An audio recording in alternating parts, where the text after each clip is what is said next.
Assalamualaikum warahmatullahi wabarakatuh. Alhamdulillah wassalatu wassalamu ala Rasulillah wa ala alihi wa sahbihi wa mawalah wa la hawla wa la quwata illa billahi wa ba'du. Alhamdulillah, segala puja dan puji hanya milik Allah subhanahu wa ta'ala. Salawat dan juga salam kita hadiahkan kepada Rasul kita Muhammad sallallahu alaihi wa ala alihi wasallam. Hadirin dan hadirat yang dimuliakan Allah subhanahu wa ta'ala, alhamdulillah di malam hari ini kembali kita bisa duduk untuk bertalabul ilmi. Biasa kita mengkaji sirah Nabi sallallahu alaihi wasallam. Maka malam ini kita akan membahas satu ucapan yang sangat bagus sekali dari Imam Ibnul Qayyim rahimahullahu ta'ala, di mana beliau menjelaskan kepada kita tentang beberapa alamat kalau terdapat dalam solat-solat kita, berarti alamat-alamat ini menunjukkan bahwa kita ini memiliki sifat nifaq. Kata beliau, sittu sifatin fi salati min alamatin nifaq. Ada 6 sifat kalau terdapat dalam salat, berarti itu menunjukkan ada alamat kemunafikan di dalamnya. Apa saja 6 sifat ini?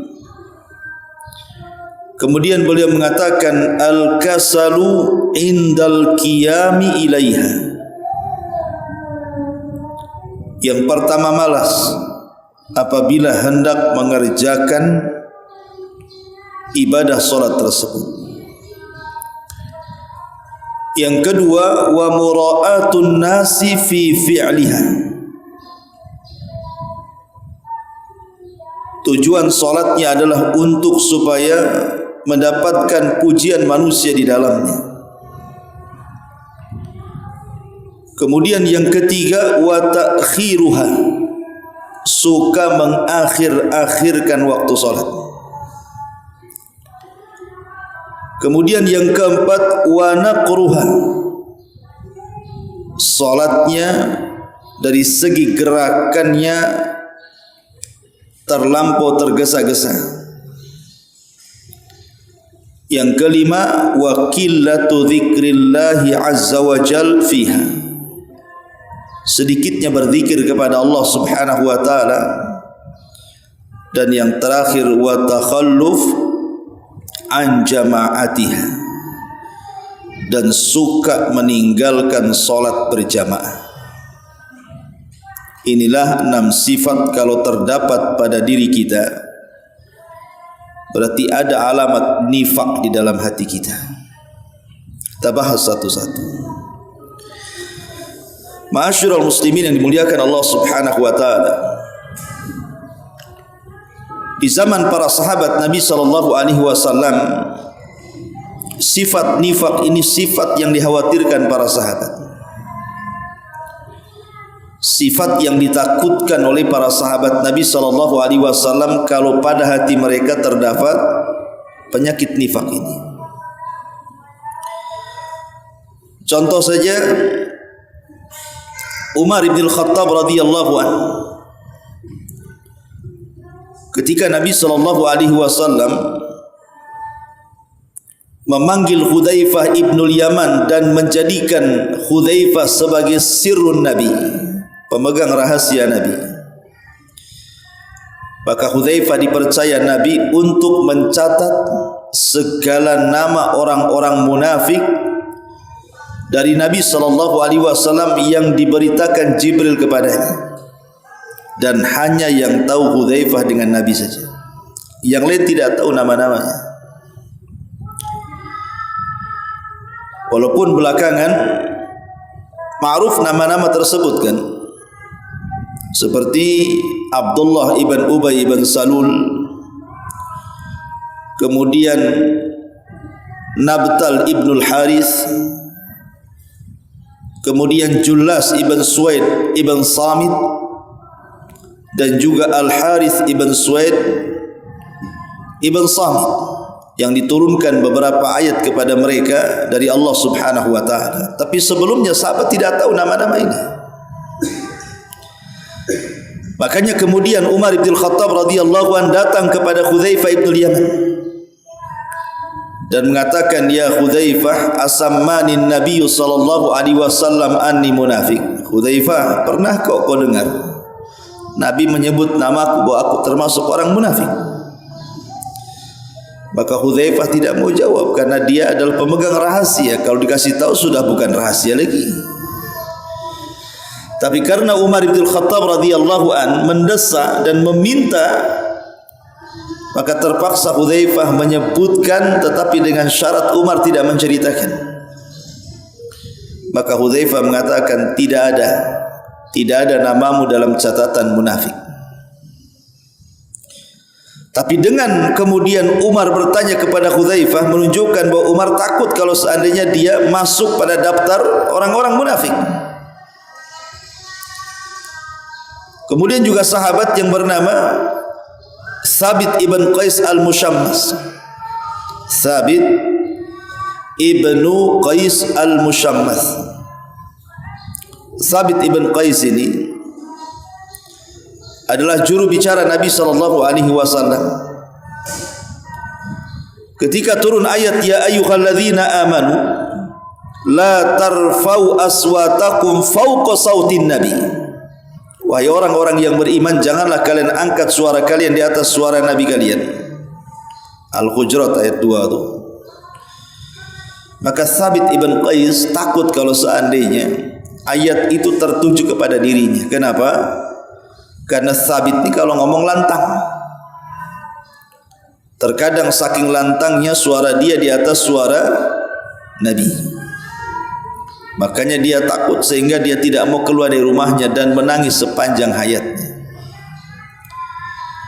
Ketika Nabi SAW kemudian bermajlis dan tidak melihat di mana Thabit ibn Qais ini, biasa dia duduk di depan kan itu, tapi tak nampak lagi. Maka Rasul mengatakan, "Aina Thabit?" Di mana Thabit? Kok tidak ada? Gitu.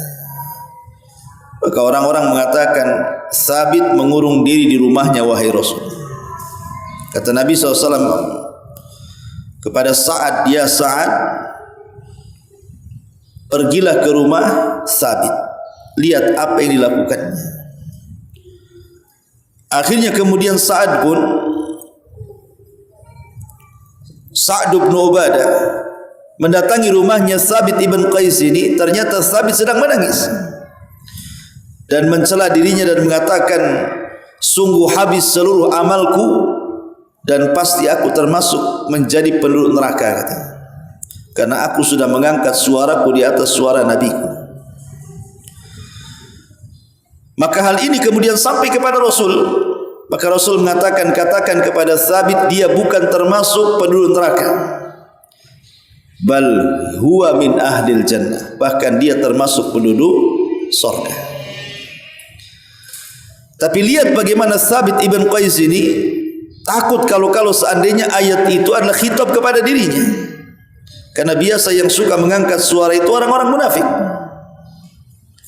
Maka dia takut kalau seandainya dia masuk pada bagian ayat surah Al-Hujurat ayat 2 itu, dan menunjukkan ketakutan para sahabat kepada sifat nifaq. Kemudian di sana ada Hanzalah ibn Khudaim, ma'ruf kisah Hanzalah, ghasilul malaika, yang dia sangat takut dengan sifat nifaq. Sampai satu hari dia datang kepada Abu Bakar Siddiq radhiyallahu anhu dan menceritakan dan mengatakan, wahai Abu Bakar, apakah saya munafik? Katanya Handalah ini. Kata Abu Bakar, kenapa? Karena kalau kami atau saya berada di majlis Rasul, kemudian Rasul cerita sorga, rasanya sorga ada di pelupuk mataku. Rasul cerita neraka, rasanya neraka ada di pelupuk mataku. Tapi ketika aku sudah keluar dari majlis Rasul, sibuk pula dengan keluarga dan juga dengan usaha, lupa pula cerita neraka sorga itu. Apa saya munafik, wahai Abu Bakar? Kata Abu Bakar, apa yang kau rasakan sama pula dengan yang aku rasakan, katanya. Kalau begitu ayo kita datang kepada Rasul. Kemudian mereka mengadu kepada Rasul tentang perasaan seperti itu. Maka Rasul SAW mengatakan, tidak, kalian berdua bukan munafik. Kemudian kata Rasul kepada Handalah, walakin ya Handalata sa'atan sa'ah.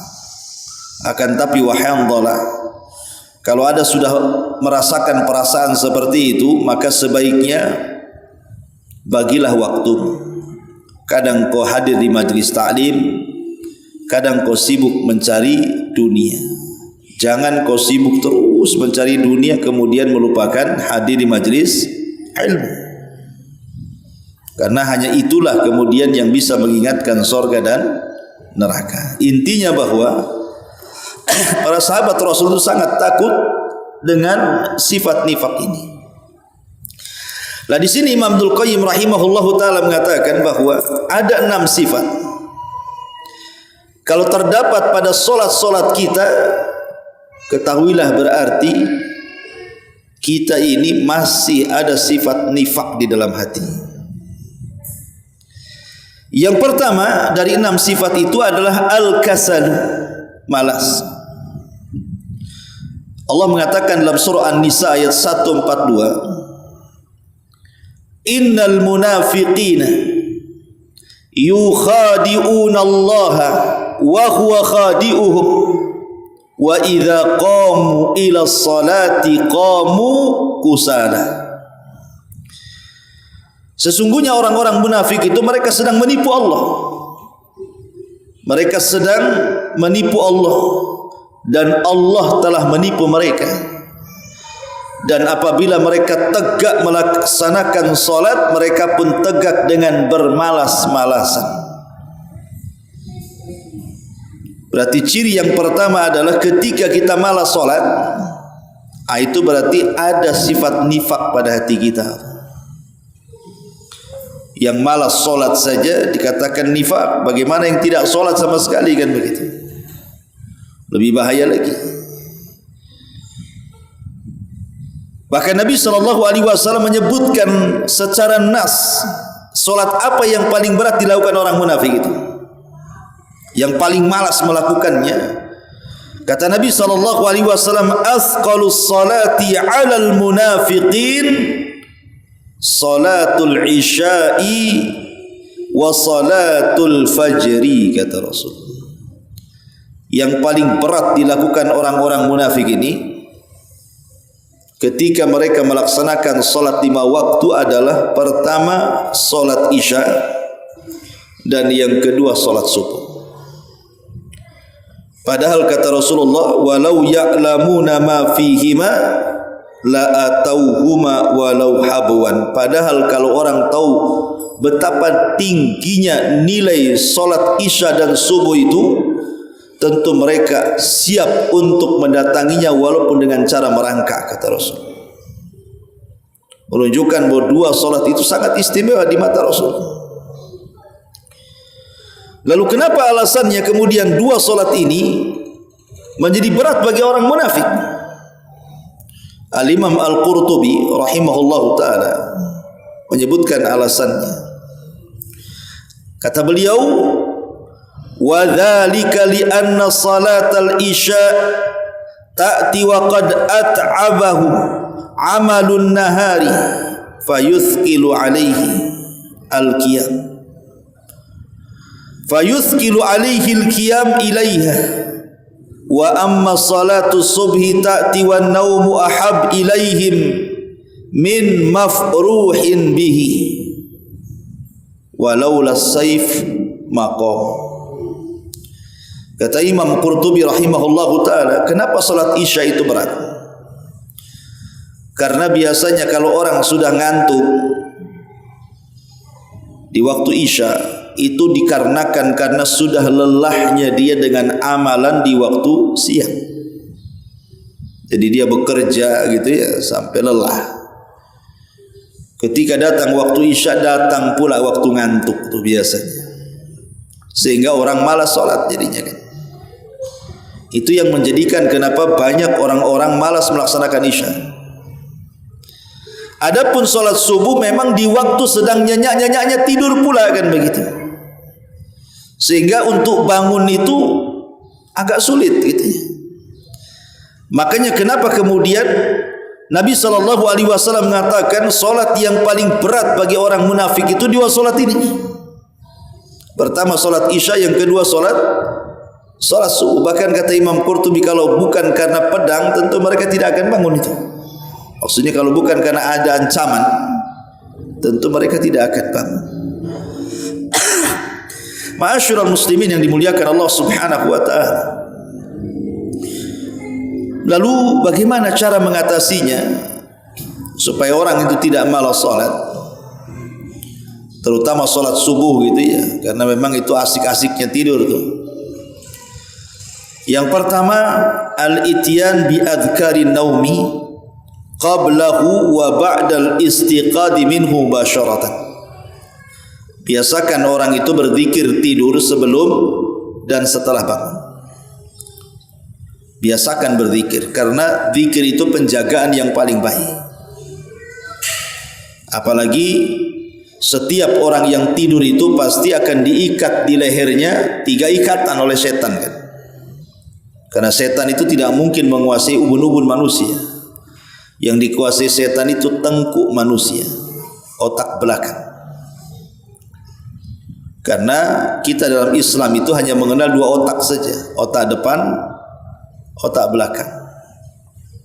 Kalau istilah orang barat tuh otak kiri, otak kanan. Kalau kita memahami otak itu depan dan belakang. Cuman ada juga orang yang mengatakan kau tak ada otak katanya. Ada, semua orang itu ada otak. Ada di belakang, ada di depan. Lah setan itu tidak bisa menguasai otak depan. Dia hanya menguasai otak belakang saja. Tengkuk namanya ya. Lah saat kita ini sedang tidur, setan itu datang mengikat tengkuk setiap orang yang tidur.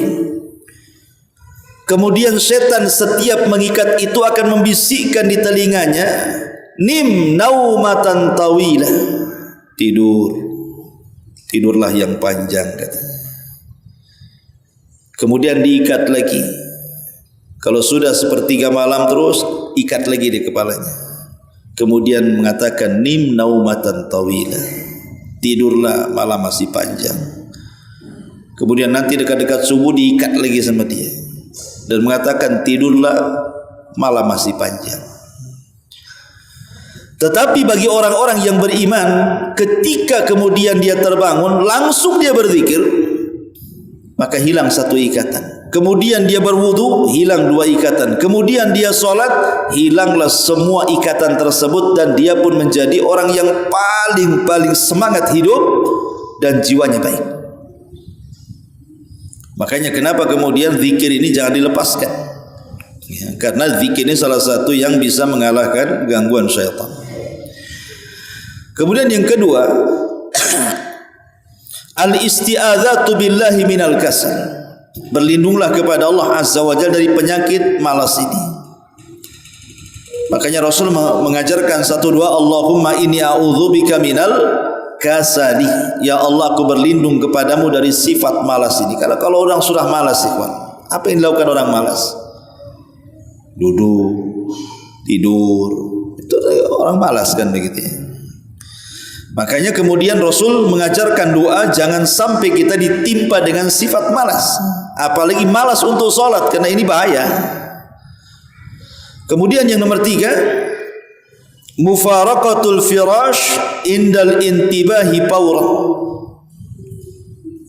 Kalau sudah terbangun mendekati subuh, Jangan lama-lama duduk di kasur, nanti balik lagi itu ke bantal. Langsung tinggalkan tuh kasur itu, masuk kamar mandi. Jangan pula tidur di kamar mandi. Maksudnya ya cepat ambil air raup gitu ya, wudu supaya setannya hilang. Kemudian juga at-tawajjuh ilallah bid-du'ai. Segera berdoa apabila apalagi terbangun di sepertiga malam akhir itu kan. Itu kan sayang itu waktu-waktu mustajab. Berdoa kepada Allah Azza wa Jalla karena itu waktu yang sangat mustajab. Kemudian yang nomor 5, kuwatul azimati, kekuatan niat, memang betul-betul dia ingin melaksanakan subuh. Ini yang pertama di antara sifat orang munafik adalah malas melakukan salat. Yang kedua, mura'atun nasi fi fi'liha, riya dalam pelaksanaannya. Ma'asyiral muslimin yang dimuliakan Allah Azza wa Jalla, di dalam Al-Qur'anul Karim ma'ruf, ayat yang pendek,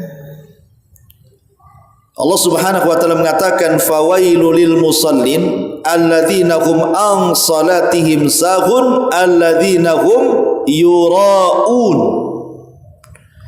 Orang-orang yang dalam salatnya mereka ingin dipuji orang, ingin dilihat orang. Maka orang yang salatnya karena manusia berarti hatinya terdapat kemunafikan. Karena solat itu ibadah yang paling afdol setelah tauhid.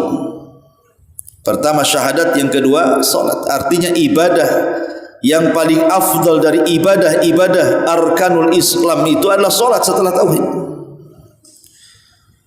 Ma'asyiral muslimin yang dimuliakan Allah Subhanahu wa taala, sebuah hadis dari Abi Sa'id Al-Khudri radhiyallahu anhu.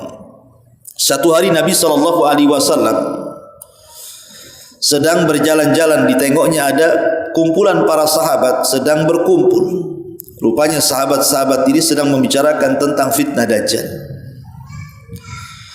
Kemudian kata Nabi SAW, ala ukhbirukum bima huwa akhwaf alaikum indi minal masihid Dajjal. Maukah kuhabarkan kepada kalian ada fitnah yang jauh lebih besar daripada keluarnya Dajjal, kata Rasul. Mau kuhabarkan kepada kalian ada fitnah lebih besar lagi daripada Dajjal, kata Rasul. Kemudian sahabat mengatakan, qulna bala ya Rasul, tentu wahai Rasul. Apa itu? Dajjal bagi kami itu sudah besar fitnahnya, kok ada pula fitnah melebihi Dajjal? Maka kemudian Nabi SAW mengatakan, asyirkul khafi, syirik dalam bentuk yang sangat samar, yang disebut dengan syirkul khafi. Kemudian Rasul mencontohkan, an yakumar rajulu yusalli fayuzayyanu salatuhu atau fayuzayyinu salatahu lima yara min nadharir rajuli. Seorang laki-laki tegak melaksanakan salat, kemudian dia menghias-hias salatnya hanya untuk dipandang manusia. Itu disebut syirkul khafi. Bahkan dalam riwayat syirk khafi ini datangnya tanpa pemberitahuan, karena diibaratkan seperti semut yang berwarna hitam berjalan di batu licin yang sangat hitam di tengah kegelapan malam. Lah, gimana tuh tengoknya tuh? Udah semutnya hitam, batunya licin warna hitam, tengah malam pula, nampak gak semutnya tuh? Artinya syirik khafi ini sesuatu yang tidak bisa disadari, tahu-tahu ada saja gitu. Awalnya sudah mantap ikhlas karena Allah, tahu-tahu ada pula riya ini. Jadi riya yang tidak dirancanakan itu tahu-tahu nempel aja seperti semut tadi, tidak nampak, tahu-tahu hadir saja. Ma'asyiral muslimin yang dimuliakan Allah Azza wa Jalla. Makanya kenapa riya ini bahaya, karena ini salah satu sifat nifaq. Orang lagi sholat takbir Allahu Akbar kan, oh Masya Allah lillahi ta'ala, rupanya di sampingnya ada pejabat pula kan itu. dilamakan pula solatnya, dibagus-baguskan suaranya. Ma'asyiral muslimin yang muliakan Allah Subhanahu wa taala, ini yang kedua. Yang ketiga, ta'khiruha, mengakhir-akhirkan waktu. Dan ini yang bahaya. Karena biasanya orang-orang yang mengakhirkan waktu itu, ya kalau masih ada waktu, terkadang bablas pula waktunya, akhirnya solat pula di luar waktunya, atau sama sekali tidak solat, di bahaya. Allah Subhanahu wa taala mengatakan, fawailul lil musallin alladzina hum an salatihim sahun. Ahli tafsir mengatakan bahwa dimaksud sahun di situ artinya ta'khirus salat an mawaqitiha, mengakhir-akhirkan salat sudah menjelang habis waktunya. Biasanya ikhwan, apa yang terjadi kalau seandainya waktu ini sudah hampir berakhir, tiba-tiba antum ingin salat, maka dipastikan jatuh kepada alamat nifak yang keempat. Apa? Kilat khusus. Sampai-sampai Nabi SAW kemudian mengatakan, ketika menyebutkan solat munafik itu, tilka salatul munafik yajlisu yarqubu syamsah hatta idza kanat baina qarnai syaitan qama fanaqaraha arba'an la yadhkurullaha fiha illa qalila, rawahu Muslim. Itulah solat munafik, duduk sengaja memandang matahari. Kalau matahari sudah nampak mau tenggelam, baru dia sibuk. Ketika dua tanduk setan sudah terpasang, baru dia bangkit. Maka dia pun solat seperti layaknya ayam yang sedang mematuk makanan itu. Dan dia tidak berzikir kecuali sedikit saja. Jadi berentet tuh. Kalau orang sudah mengakhir-akhirkan waktu solat, maka berdampak kepada solatnya menjadi kilat. Kemudian ketika solatnya menjadi kilat, maka dampaknya ke yang nomor 5. Akhirnya tidak berzikir kepada Allah kecuali sedikit, karena kurang khusyuk kan begitu. Tapi kalau solat tepat waktu itu, masih adalah waktu untuk solat qobliyah, ba'diyah, masih ada waktu untuk berzikir. Kemudian bacaan yang dibaca pun bisa dipanjang-panjangkan. Tapi kalau sudah mepet waktunya, macam mana bisa? Kalau bisa inna a'tayna itu dibelah jadi 2 lah, rakaat pertama dengan kedua, kan begitu. Karena waktunya sudah mepet. Kalau sudah seperti itu, maka Rasul sallallahu alaihi wasallam mengatakan fanaqaraha. Naqar itu artinya kalau ada ayam lapar, antum lempar beras, kira-kira apa yang terjadi? Itulah patukannya kayak gitu tuh orang salat tuh. Tok tok tok tok tok tok, atau salam saja. Itu sempurna ke kanan saja, assalamualaikum, ke kiri sambil bangkit pergi dia. Atau salam itu ke kanan saja, ke kirinya jawab salam handphone, waalaikumsalam katanya. Afwan lagi salat tadi katanya. Kadang-kadang orang-orang yang mengakhir-akhirkan waktu ini membahayakan. Makanya kenapa dengan tegas dalam surah An-Nisa ayat 103 itu Allah mengatakan, inna salata kanat 'alal mu'minina kitaban mawquta. Sesungguhnya salat itu bagi orang-orang yang beriman itu sudah ditentukan waktunya, zuhur kapan, asar kapan, maghrib kapan, isya kapan, subuh kapan, dan begitu seterusnya. Syekhul Islam Ibn Taimiyah menyebutkan dalam kitab Al-Ikhtiyarat, tarikus salati amdan la yushra' lahu qada'uha wa la tasihhu minhu bal yukthiru minat tatawwu wa kadzalika as-sawm wa huwa qawlu ta'ifati minas salafi. Kata Ibn Taimiyah, orang yang meninggalkan solat secara sengaja, karena biasanya orang-orang yang mengakhirkan waktu solat itu tidak sadar, terkadang terkeluar waktunya. Kalau sudah terkeluar waktunya, artinya apa? Tidak ada lagi solat yang harus dilakukan, kan? Makanya beliau mengatakan orang yang meninggalkan solat secara sengaja tidak disyariatkan untuk mengqadha'nya. Enggak ada qadha di sini. Solatnya diakhir-akhirkan. Kalau sudah keluar enggak ada qadha bagi dia. Berarti dia harus memperbanyak solat sunnah setelahnya. Bertobat kepada Allah Azza wa Jalla, perbanyak solat sunnah. Itulah perkataan para ulama salaf. Ma'asyiral muslimin yang dimuliakan Allah Azza wa Jalla. Kemudian cepat dalam melakukan gerakan. Dan ini yang paling bahaya. Diriwayatkan dari Abdurrahman ibn Auf, nahan Nabi sallallahu alaihi wasallam anin nuqari. Rasul melarang tidak boleh terlampau tergesa-gesa, terlampau cepat melaksanakan gerakan salat. Faqala laisa lana mithlus su, laisa minna man yankuru naqaral ghurab.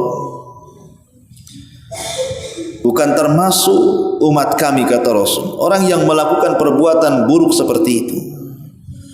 Dan bukan termasuk kelompok kami orang yang solatnya seperti patukan burung, terlampau cepat gitu ya.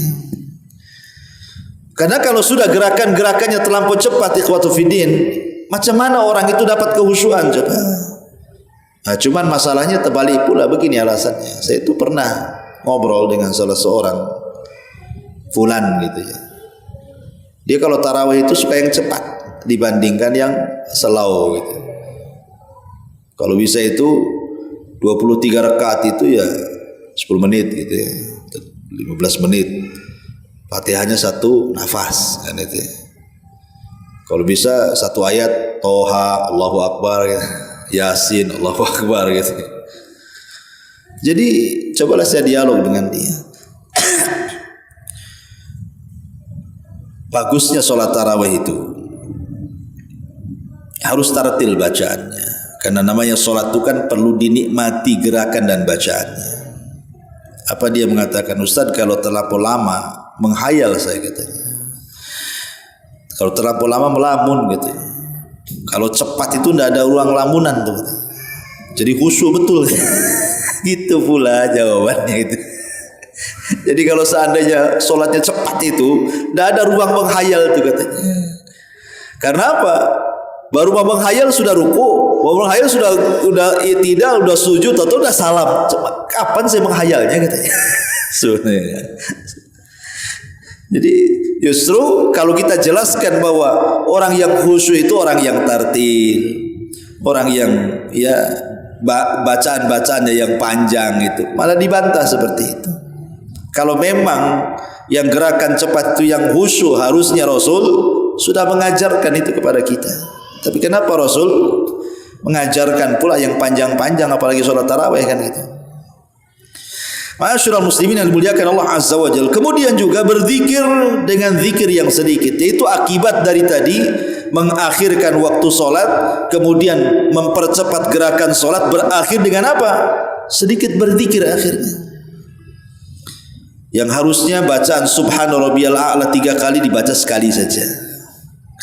Yang harusnya baca Subhana Rabbiyal Azim 3 kali baca sekali saja. Yang harusnya baca Fatihah dengan surat, dah Fatihah semua tiap rakaat, kan sah-sah saja. Kan baca surat itu sunnah, mulailah ada alasan tuh. Kemudian yang harusnya habis sholat itu ada zikir, udah nggak sempat kan itu. Pokoknya dampaknya kemana-mana tuh.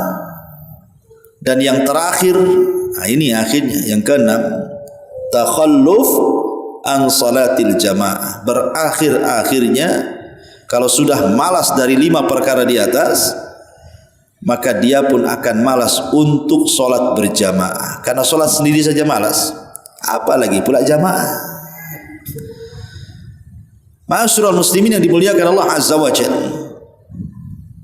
Seorang laki-laki buta datang kepada Nabi sallallahu alaihi wasallam, "Ya Rasulullah, laisa liqaidun yulaimuni ilal masjid." Rasul, aku ini kalau ke masjid tidak ada kawan untuk aku jadikan teman untuk datang ke masjid, sementara aku buta. Fahalli min rukhsatin, apakah ada rukhsah keringanan bagiku an usalliya fi baiti, untuk salat di rumahku?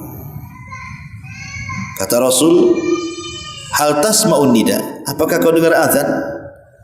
Maka dia mengatakan na'am. Kata Rasul, fa'ajib, maka kau tetap harus datang. Selama kau mendengar azan, datang ya. Dari sini menunjukkan bahwa Nabi SAW sangat menganjurkan solat jamaah, walaupun secara hukum memang terjadi khilaf. Mazhab Syafi'i mengatakan sunnah muakkad, dan mazhab Hambali mengatakan wajib. Tetapi Imam Syafi'i yang mengatakan sunnah muakkadah sendiri, dia solat ke masjid,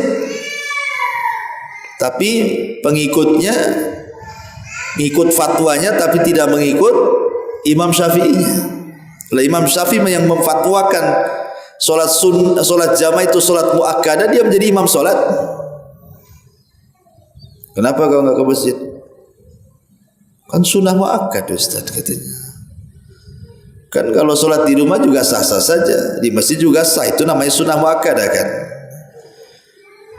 Imam Syafi'i kan walaupun memberikan fatwa sah solat di rumah, tapi kan dia enggak pernah solat di rumah, katanya. Ya enggak apa-apa, itu kan Imam Syafi'i, katanya. Itu pula lah dia alasannya kan. Ma'asyiral muslimin yang dimuliakan Allah Azza wa Jalla, ini di antara pembahasan. Mungkin pembahasannya akan berpindah ke yang lain karena saya dapat WA dari salah seorang yang bertanya.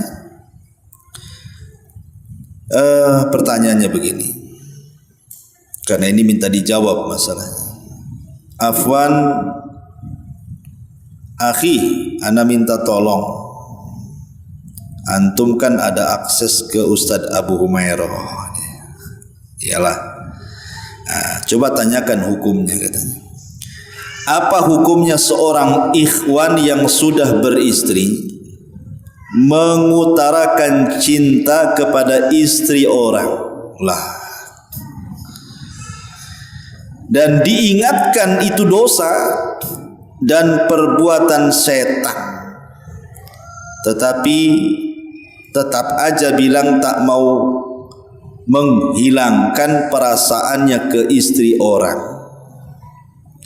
Sudah disuruh berdoa untuk minta sama Allah agar bisa melupakan, katanya tak mau berdoa, biar aja rasa cinta itu tetap ada.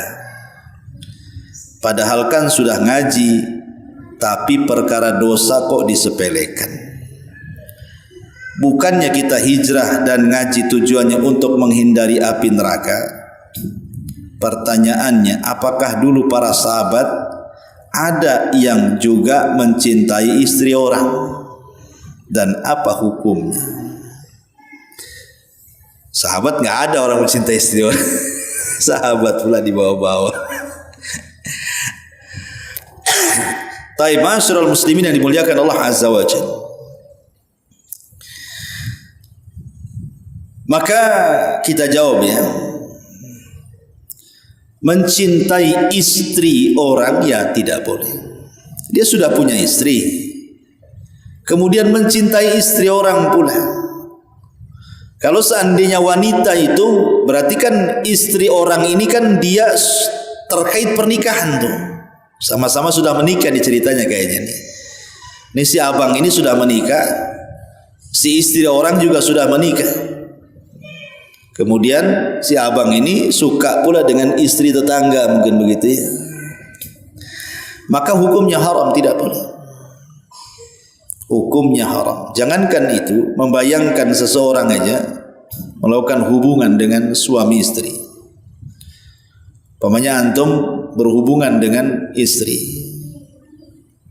menurut kacamata antum istri kurang cantik, dibayangkan istri antum kayak artis siapa gitu. Gitu. Lah membayangkan dalam berhubungan saja perempuan orang itu tidak boleh kata ulama. Ya. Apalagi jelas-jelas kemudian mencintai istri orang, berarti dia selalu memandang istri orang itu, selalu ingin ketemu. Namanya cinta kan, namanya cinta itu pasti ingin ketemu, ingin ngobrol dan begitu seterusnya. Karena ini cinta setan masalahnya. Bagaimana tidak? Dia sudah punya istri, artinya itulah yang sah bagi dia. Kenapa pula kemudian berpindah kepada istri orang? Kan konyol gitu ya. Ma'asyiral muslimin yang dimuliakan Allah Azza wa Jalla, berarti dalam hatinya itu ada namanya jinnul asyik namanya. Jin al-asyik, bukan jin yang asik-asik, bukan. Namanya jin itu al-asyik namanya. Ini jin yang paling bahaya. Kalau sudah masuk ke badan manusia, jin asyik ini terkadang memberikan was-was kepada kita untuk melakukan perzinahan. Dan mencintai istri orang itu namanya zinah mata. Zinah mata. Ia kalau seandainya suaminya tak tahu, sempat suaminya tahu, bahaya ikhwan. Sempat suaminya tahu bahaya. Sampai ada satu kisah tuh. Jadi inilah bahayanya medsos ini kadang-kadang. Jadi ada si A ini kenalanlah di medsos itu dengan si B. Si A ini laki-laki, si B ini perempuan. Lah yang si A ini tidak tahu kalau si B ini sudah menikah dan masih dalam bingkai pernikahan. Digoda-goda, suka pula belakangan. Akhirnya janjian ketemu, naudzubillah, sampai melakukan zina. Setelah itu kemudian si perempuan ini ngaku kalau dia masih istri orang. Karena ketika si A ini, si laki-laki, karena sudah jatuh cinta ingin nikah, kata si perempuan, tidak bisa, aku masih tersangkut karena saya istri orang. Ya. Akhirnya karena tidak bisa menikah, terjadilah hubungan gelap. Entah berapa bulan, entah berapa tahun, wallahu a'lam. Tetapi karena ini kan perbuatan zalim, si istri ini menzalimi suaminya, kan begitu. Bagaimanapun perbuatan zalim itu, wala tahsabannallaha ghafilan amma ya'malu zalimun. Jangan kau kira Allah itu lalai dari perbuatan orang zalim. Entah kenapa kemudian setiap chat yang suka diantar, rayuan-rayuan gombal, mukio dan yang lainnya itu yang di handphonenya itu terbaca pula sama suaminya. Akhirnya kemudian suaminya tahu tapi merahasiakan dan berusaha kemudian mengecek, mengintip, mencari tahu. Akhirnya saat kemudian melakukan perselingkuhan itu suaminya tahu. Sayangnya ini dua-duanya sudah ngaji, naudzubillah. Akhirnya ribut. Nah, salah satunya itu datang ke saya, minta didamaikan. Ya, belakangan kemudian tidak bisa berdamai, cerai. Nah, ini kan jangan sampai kejadian seperti itu. Itu suaminya masih baik loh, karena sudah ngaji kan. Sempat suaminya mungkin orang awam cemburu dengan istrinya, apa enggak habis jadi sahabat golo kan gitu. Makanya ya sebaiknya bertobat kepada Allah, kemudian meruqyah diri sendiri supaya jangan sampai ketertarikan seperti itu ada. Karena itu datang dari syaitan. Kalau menikah, apakah sahabat ada yang mencintai istri? Enggak ada sahabat yang seperti itu. Sahabat yang mana tuh? Ada dulu seorang wanita, istri seorang Thabit ibn Qais yang tadi saya ceritakan tadi. Istrinya tidak suka dengan suaminya, itu saja. Karena suaminya kalau sedang jalan berkawan dengan kawan-kawannya itu paling jelek sendiri. Kok nampak suami saya kok jelek sendiri gitu. Gitu ya. Jadi akhirnya kemudian si istri ini hilang cintanya. Datang kepada Rasul, Rasul saya gugat cerai. Kata Rasul, maukah kau kembalikan maharmu? Mau katanya. Dikembalikan maharnya, cerai. Kemudian dia menikah dengan laki-laki yang menurut dia itulah idaman dia. Tapi setelah menikah rupanya apa? Rupanya yang kedua ini tak pandai menyenangkan dia di ranjangnya. Tapi suami yang pertama pandai pula menyenangkan di ranjangnya. Kemudian dia ingin kembali. Nah, terkadang-kadang yang jelek ini pula yang punya keistimewaan, yang ganteng pula tak punya keistimewaan. Ya, jadi jangan tergesa-gesa. Ini ada kisahnya di zaman sahabat lah yang seperti ini, ada kisahnya di zaman sahabat. Tapi kalau tadi katakan sahabat mencintai istri orang, ya tidak ada. Ya. Ya, bertobatlah kepada Allah Subhanahu wa taala. Subhanaka bihamdika asyhadu an la ilaha illa anta astaghfiruka wa atubu ilaik. Wallahu ta'ala alam. Assalamualaikum warahmatullahi wabarakatuh.